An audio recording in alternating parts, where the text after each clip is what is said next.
Anyari dito mga lods, oh. Puro girls nahulog.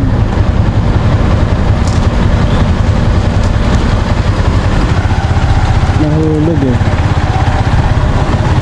Grabe naman yan. Hulog talaga mga lods.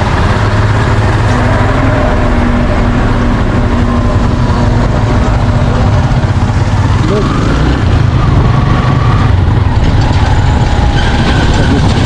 Nahulog yung 4 wheels doon sa may